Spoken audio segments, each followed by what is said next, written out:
Hello everyone, welcome back to English Gurukul. Today we are going to learn some very important grammatical lessons. So let's get started.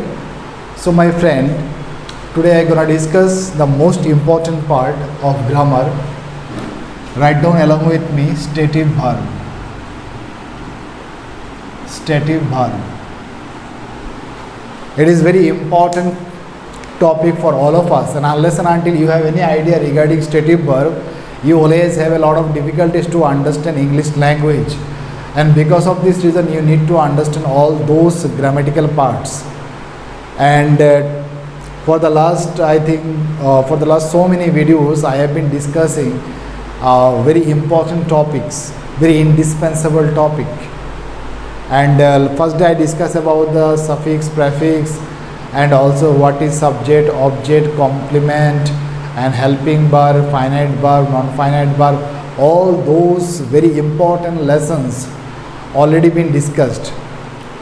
So if you don't watch these videos, so go to my channel and watch all those videos, because all those videos are very important for our examination purpose, especially those who have been preparing for the competitive exams and those who are studying right now from class 3 to 12. So those who are the school goers, it is also important for you. Also those who are preparing for competitive exam also is also important. Now what I have written over here, stative verb. What does stative verb mean to us? See that here we are not for any definition. Here we understand about the function of stative verb. Even though I have given you the definition and also a lot of examples, but in our class we should not only understand the definition, because definition does not help you. Definition does not come in the examination. So what would come? The questions from that part. So you need to understand all the important aspects or the functions of this topic. When you understand the function, then it would be sufficient for all of us, because function is important, my friend. Now what is stative verb? Stative verb is a verb. Stative verb is a verb which does not show any sort of action. If I write over here, write a sentence, Ram is a student. Ram is a student. Please all of you write it down or take it down in your copy. Ram is a student. Okay, so stative verb also can be a finite verb. Okay, last day also I have written that action verb is also a finite verb. Yes or no? Or stative verb, finite verb or main verb? Main verb. Stative verb also known as finite verb or main verb. Okay, try to understand what is written over here. Ram is a student. Here Ram is subject, is main verb, or we can say it is also known as the finite verb. A is determiner, as student is noun. Yes or no, my friend? Now we need to understand one of the very important lesson over here. Here is known as main verb of a sentence or the finite verb of a sentence. And when we categorized the main verb, it has three parts: transitive, intransitive, and linking verb. And this is also called the linking verb of a sentence. But here why I have written the stative verb? Because stative verb can be defined by two things. One is it can refer state of being. It can either refer state of being or it can refer state of position. Okay, stative verb can be defined as state of being or state of position. I will discuss all those parameters, okay, to all of you. just breaking down all those concepts. First, what I said, action verb is also known as finite verb or main verb. Secondly, I have said stative verb also known as finite verb or the main verb. That means whenever you look at the sentence, what the sentence is given to you, Ram is a student. What, my friend? Ram is a student.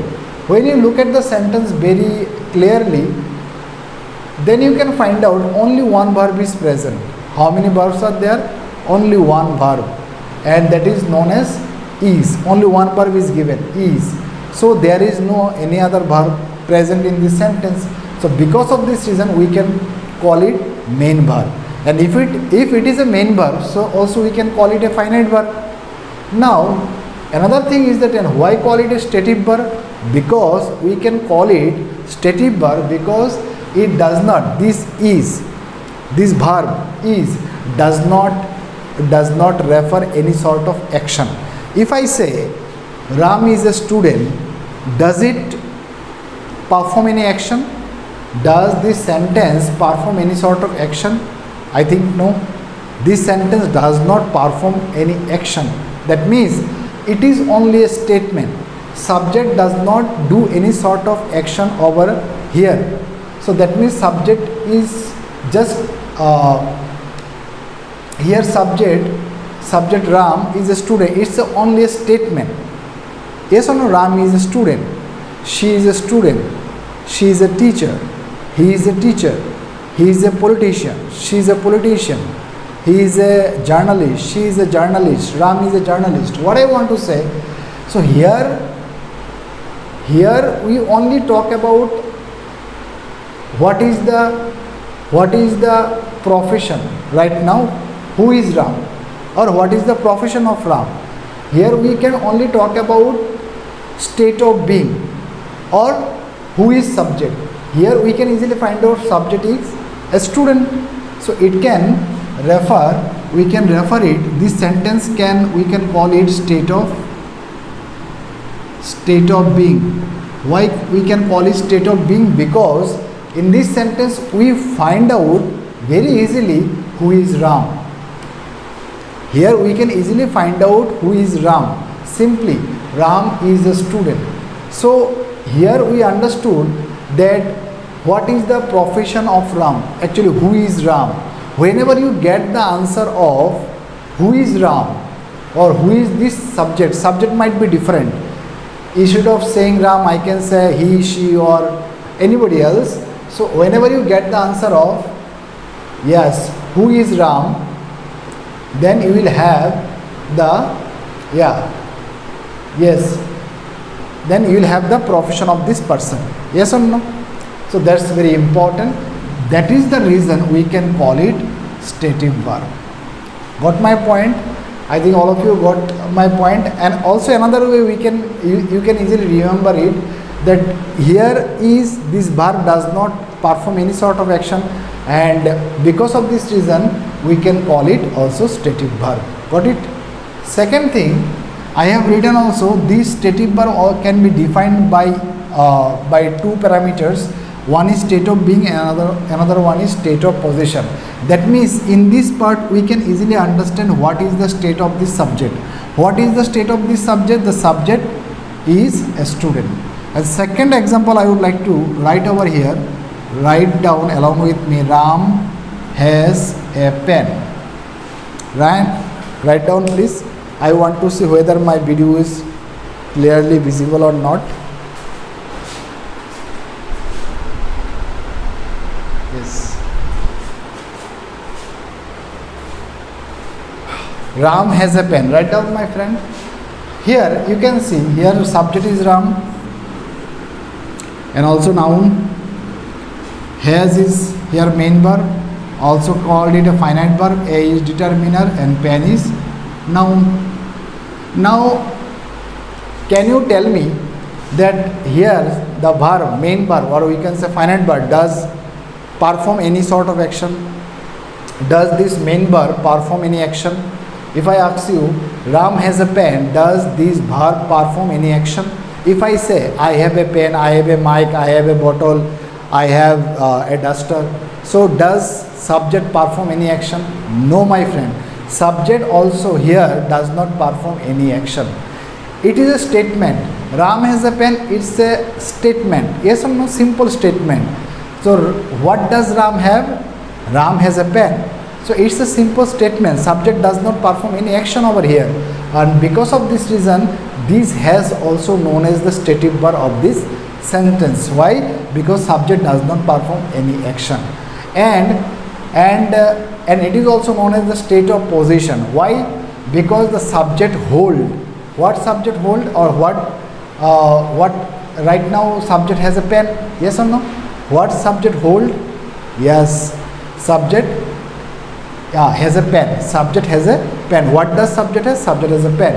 So it refers the position, or it refers the ownership of this subject. Ownership means what the subject have right now. Subject has a pen.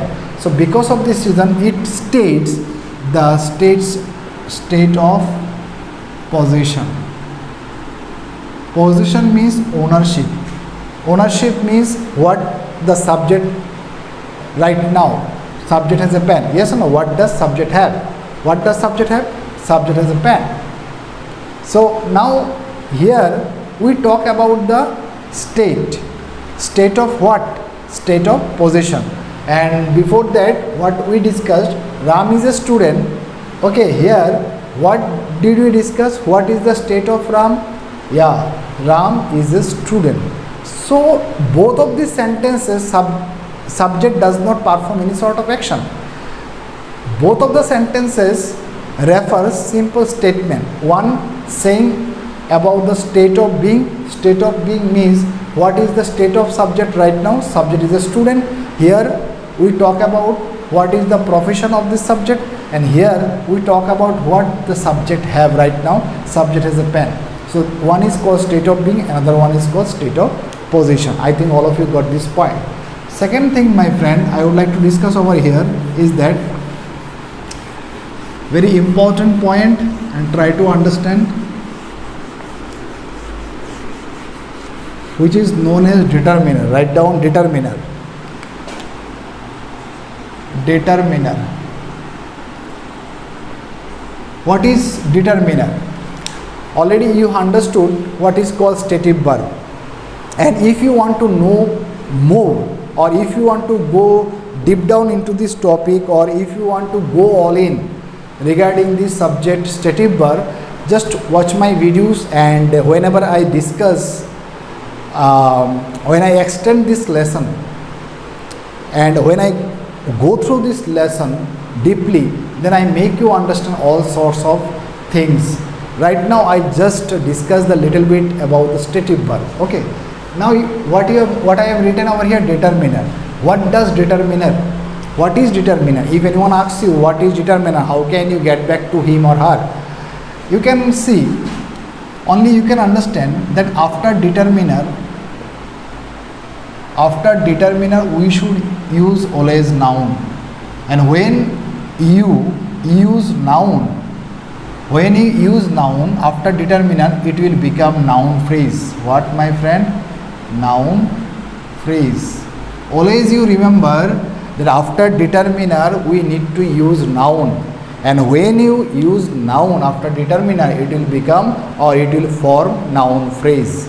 Now if I tell you that what is called determiner, always you remember determiner is a word. Determiner is a word, noun is a word, pronoun is a word, adjective is a word. Like this way, determiner also a word, and which always comes before noun. What I said, determiner is a word and it always comes before noun. Why it comes before noun? Because to identify and for quantify. And I can write why determiner comes before a noun, because to identify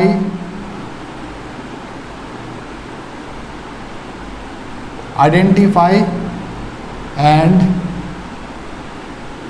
for quantify. That means Whenever we use determiner before a noun, it always identify a noun or it can quantify a noun. Let me give an example. If I say two boys, so here you can say boys is noun. Yes or no, my friend? Boys is noun and these two here is determiner. If I write over here one boy or one boys, because determiner is one, so we can write only boy. It is noun, it is called determiner. Yes or no? If I write several books, okay, several books, here books is noun and several is determiner. And if I say my book, here book is noun and my is determiner, and we can easily identify. It is called quantifier. Also it is also, these two comes for these boys, and boys is noun, two is determiner. One is come for boy and one is determiner, boy is noun. Okay, and it also quantify the noun. How many boys are there, how many boys are there, how many books are there, several books. My book, it also identify a noun. Whose book? It is my book. Whose book? It is my book. My car, your car, his car, her car, their car, its key. So we can write, no, your, if I write your pen, here pen is noun, your is determiner, and which is known as identifying determiner, which identify noun or pronoun. That means noun, or I can write pronoun. Where noun comes, pronoun comes automatically. You can always remember, when I say noun, so pronoun comes automatically. Okay, because the function of noun and pronoun both are same. Now what I said, determiner is a word which comes before noun or pronoun to identify and for quantify. And also I have given examples. Two boys, here two is determiner, one boy, one is determiner, several books, several is determiner, my book, my is determiner, your pen, pen is determiner. Okay, and most of the time I have seen students are getting confused to understand, to find out the subject of any sentences, because they could not identify. Suppose if I write my elder brother is playing cricket, so students are confused that where is the noun in this subject. Okay, my elder brother, so brother will be subject. Already I discussed in the previous class. Yes or no? The videos in the previous videos, I think the first or second video, I have already discussed about it. If I write my elder brother, my younger brother, so people got confused that where is the noun situated or located in this part. So here brother is noun and the rest of the part you can say adjective or determiner. So I think all of you understood this concept as of now what I discussed. So if you have any sort of problem, ask me freely. Don't hesitate to ask. Don't feel shy to ask me. And I personally respond to all your comments, my friend. And don't forget to subscribe my channel English Gurukul, because it's a very great platform and the powerful lessons and very sophisticated and brilliant exemplary lesson will be delivered over here. So let's grow at English Gurukul together. Thank you. Have a good day. Wish you all the best. Bye bye. Tata. Jai Hind. Jai Bharat.